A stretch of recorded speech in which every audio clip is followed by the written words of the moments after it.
Hello everyone, welcome to my YouTube channel. हम पढ़ रहे थे मेथड्स ऑफ एजुकेशनल साइकोलॉजी, जिसमें केस हिस्ट्री मेथड की बात आज हम करेंगे।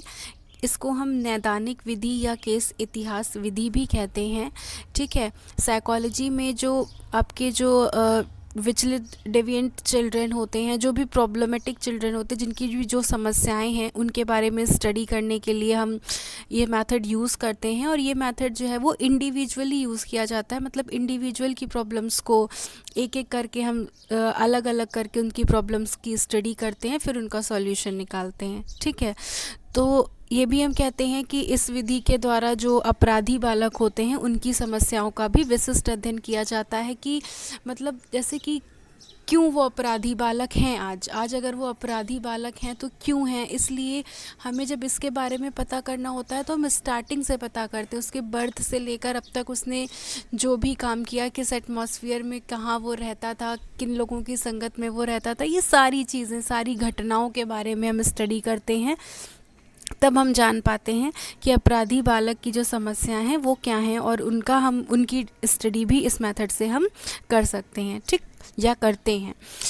साथ ही साथ जो है, जो इमोशनल प्रॉब्लम्स होती हैं ना, जो संवेगात्मक समस्याएं होती हैं बालकों की, उनके बारे में भी इस मेथड से अध्ययन किया जाता है।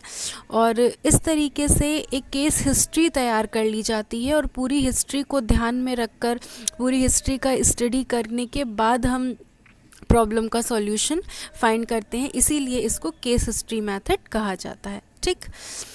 इसके बाद इसमें जो है, जो अपराधी बालक होते हैं, उनके द्वारा जितने भी इंट्रैक्शंस होते हैं उनका रिकॉर्ड तैयार किया जाता है। या जो भी बालक होते हैं, उनके जितने भी जन्म से लेकर प्रेजेंट तक जितने भी इंट्रैक्शन होते हैं, सभी संभावित कारणों का पता लगाया जाता है। उनकी जितनी भी अंतःक्रियाएं हैं, उन सभी के बारे में पता लगाया जाता है। कोई एग्जैक्ट नियम नहीं होते हैं कि कोई एग्जैक्ट रूल होता है, नहीं, ऐसा नहीं है। लेकिन जितनी जितनी घटनाएं होती हैं, जितने जितने भी इंसिडेंट्स होते हैं, उन सभी चीज़ों को हम अपने रिकॉर्ड में शामिल कर लेते हैं। फिर भी अगर हम बात करें कि हमें किन चीज़ों पर ध्यान देना चाहिए, तो कुछ चीज़ें हैं, जैसे प्रिमिनरी इन्फॉर्मेशन, प्रारंभिक सूचनाएं, है ना, उसका नाम क्या है, माता पिता कौन से हैं, क्या शिक्षा है, क्या पेशा है, उसका सोशल स्टेटस क्या है, परिवार में कितने लोग हैं, इन सभी फैक्ट्स को शामिल करते हैं। साथ ही साथ उसकी जो पास्ट हिस्ट्री होती है, कि गर्भधारण से लेकर वर्तमान समय तक का पूरा इतिहास तैयार किया जाता है। तो हमने आपको बताया कि जब भी बालक जो मतलब जन्म से, मतलब गर्भाधारण से कह सकते हैं कि जब बालक जो है वो माँ के गर्भ में था, तो उस समय माँ की सिचुएशन क्या थी, कैसी स्थिति थी, कोई बीमारी तो नहीं थी उनको, कोई शारीरिक या मानसिक बीमारी तो नहीं थी जब बालक का जन्म हुआ, है ना। तो इसकी भी स्टडी करते हैं, क्या जन्म सामान्य ढंग से हुआ या कोई दिक्कत हुई, कॉम्प्लिकेशंस हुए। ठीक है। तो बालक का जन्म क्रम, बचपन की अवस्था में किसी भयंकर शारीरिक बीमारी से जो है वो ग्रसित हो गया था, तो इन सारी चीज़ों को भी हम स्टडी करते हैं।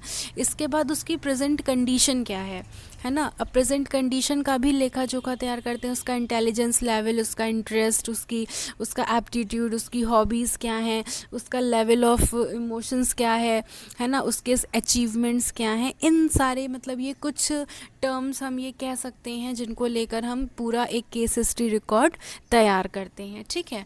और एग्जैक्टली कोई इसके रूल्स नहीं होते हैं। आप ये समझ सकते हैं कि आप जिस तरीके की बालक की समस्याओं का अध्ययन करना चाह रहे हैं, जो आप रिकॉर्ड प्रिपेयर करना चाह रहे हैं, जो चीज़ें आप जानना चाह रहे हैं, तो आप उससे रिलेटेड चीज़ों को जानने के लिए जितनी भी बचपन से लेकर, उसके जन्म से लेकर अब तक उसके जितने इंसिडेंट्स हैं, सबके बारे में एक रिकॉर्ड तैयार करते हैं। तो हम ये नहीं कह सकते कि कौन से नियम होते हैं, या किस रिकॉर्ड को हमें लेना है, किस रिकॉर्ड को हमें स्किप करना है। नहीं, उसके जीवन की जितनी भी महत्वपूर्ण घटनाएं होती हैं, हम सभी को लेकर चलते हैं। ठीक है। अब इसके कुछ मेरिट्स भी हैं। मेरिट्स क्या क्या होते हैं, इसमें क्या होता है कि जो आप इंडिविजुअल, हमने आपको बताया था ना, इंडिविजुअली अध्ययन करते हैं, तो प्रत्येक अध्ययन किए जाने वाला जो बालक होता है वो एक अलग होता है। तो उसका पूरा विस्तृत इतिहास, जब आप उसकी पूरी हिस्ट्री तैयार कर लेते हैं, कारणों का पता लगाते हैं, तो क्या होता है कि एक डीप स्टडी होती है उस बालक के बारे में। आप पूरा डीप स्टडी करते हैं, डीप एनालिसिस करते हैं, उस पर्टिकुलर बालक की सारी चीज़ें के बारे में आप जानते हैं, है ना। तो इससे क्या होता है, समस्या का समाधान करने में आसानी रहती है। ठीक, उसके साथ ही साथ इसमें जो है बालक की मानसिक और जो शारीरिक विकास क्रम है उनको अच्छी तरह से समझा जाता है, और इस बात की पूरी जानकारी हासिल की जाती है कि जो बालक है वो किन किन वैयक्तिक अवस्थाओं से गुजरे हैं तथा उनका प्रभाव जो है वो उनके शारीरिक और मानसिक विकास पर किस प्रकार और क्या पड़ा। ठीक, साथ ही साथ जो एक और है कि जो बालक की समस्याएं होती हैं, उनके जो संभावित जो कारण होते हैं उस पर सीधा प्रकाश डालने के लिए ये ज़रूरी होता है कि हमें उसकी हिस्ट्री के बारे में पूरे रिकॉर्ड्स पता हों। उससे ज़्यादा आसानी होती है जो भी उसकी समस्याएं हैं उनका समाधान करने में। ठीक, इसके बाद इसके कुछ डीमेरिट्स भी होते हैं। डीमेरिट्स क्या होते हैं कि जब भी समस्याओं का अध्ययन करने के लिए बालक की हम उसकी हिस्ट्री का एनालिसिस करते हैं, है ना, तो ये सारा एनालिसिस जो है वो केवल सूचनाओं पर बेस्ड होता है, इन्फॉर्मेशन पर बेस्ड होता है। अब आप उसके बचपन के बारे में जान रहे हैं तो क्या अब आप उसके बचपन को देख पा रहे हैं? नहीं ना। जो आपको बता रहा है कि बचपन में वो ऐसा था, हाँ बचपन में एक बार वो गिर गया था, तो आपको जो इन्फॉर्मेशन मिल रही है केवल आपको वही पता चल रही है। ठीक है, तो कई बार ये भी देखा जाता है कि लोग छुपाते हैं बातें, सारे फैक्ट्स को नहीं बताते हैं, है ना, या जो सूचना देते हैं वो डिफेक्टिव होती है, दोषपूर्ण होती है। तो सारी चीज़ें जो होती हैं वो हम कह सकते हैं कि सही नहीं होती। हम ये नहीं कह सकते कि हम पूरी तरीके से डिपेंड होते हैं इन्फॉर्मेशंस पर। जो इन्फॉर्मेशन हमें मिली उसके अकॉर्डिंग हम अपना रिज़ल्ट तैयार करते हैं। ठीक है, इसके बाद ये रहता है कि जो माता पिता होते हैं वो कोई ख़ास वो नहीं करते हैं ना, आपको सारी इन्फॉर्मेशन, सारी चीज़ें ट्रूली नहीं बता पाते, तो वैलिडिटी यहाँ पर नहीं हो पाती है, कि वैधता नहीं होती है कि जो चीज़ें हमें पता चल रही हैं वो कहाँ तक सही हैं, रिलेबल हैं, नहीं। इसके बाद जो बालक की समस्या का अध्ययन करने के लिए हम इस मेथड का जब प्रयोग करते हैं तो ये भी ज़रूरी है कि जो भी मतलब इस मेथड को अपना रहा है, जो मनोवैज्ञानिक है, वो ट्रेंड होना चाहिए। कई बार ये होता है कि हम जो इन्फॉर्मेशन कलेक्ट कर रहे होते हैं तो हमें जो इम्पोर्टेंट इंसिडेंट होते हैं उनको हम स्किप कर देते हैं, और जो फालतू के इंसिडेंट होते हैं उनको हम अपने डेटा में शामिल कर लेते हैं, है ना। तो इसके लिए ज़रूरी है कि जो भी ये मेथड यूज़ कर रहा है वो पूरा प्योरी ट्रेंड हो। ठीक, इसके बाद इस विधि का जो अध्ययन है ये आपका अंतर्दर्शी यानी इनिशिएटिव जो है और सब्जेक्टिव है। किसी एक केस का विवरण करने के लिए मतलब जो विशेषज्ञ होते हैं वो एक समान निष्कर्ष पर नहीं पहुंच पाते हैं। जैसे हमने भी आपकी डीप स्टडी की और एक साथ वाली मैम ने भी आपकी डीप स्टडी की, तो कई बार होता है कि दोनों लोग अलग अलग रिजल्ट देते हैं, हमारे अकॉर्डिंग कुछ होता है, उनके अकॉर्डिंग कुछ होता है। ठीक है, तो ये कह सकते हैं कि मेथड जो है वो उपयुक्त है, साथ ही साथ कुछ अवगुणों को भी लिए हुए है। कुछ गुण होते हैं, कुछ दोष होते हैं, ये हमने हर मेथड में पढ़ा, सबके कुछ गुण हैं, कुछ दोष हैं।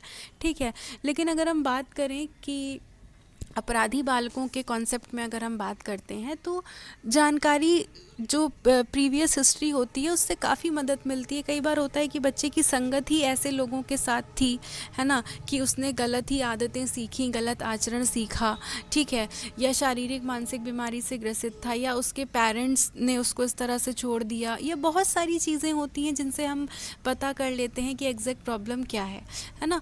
तो 50-60% हमें हमारा जो रिज़ल्ट होता है वो पता चल जाता है। बाकी ये बात भी सच है कि सब कुछ इन्फॉर्मेटिव बेस्ड होता है। हमें उसके बचपन जहाँ वो पैदा हुआ वहाँ जाकर उसके बचपन की सारी जानकारियाँ एकत्रित करनी होती हैं। तो हमें जो लोग जो बताते हैं हम वही सुनते हैं और उसी के अकॉर्डिंग अपना रिकॉर्ड तैयार करते हैं। तो हम ये नहीं कह सकते कि पूरी तरीके से ये सही होता है। ठीक, तो ये आपके कोर्स में था, ये कंप्लीट हो गया है। अब नेक्स्ट वीडियो में हम नेक्स्ट टॉपिक की बात करेंगे। Thank you. वीडियो को शेयर कर दीजिएगा, ठीक है, अपने फ्रेंड्स के साथ, और बेल आइकन प्रेस कर लीजिएगा ताकि नेक्स्ट वीडियो का आपको नोटिफिकेशन मिल सके।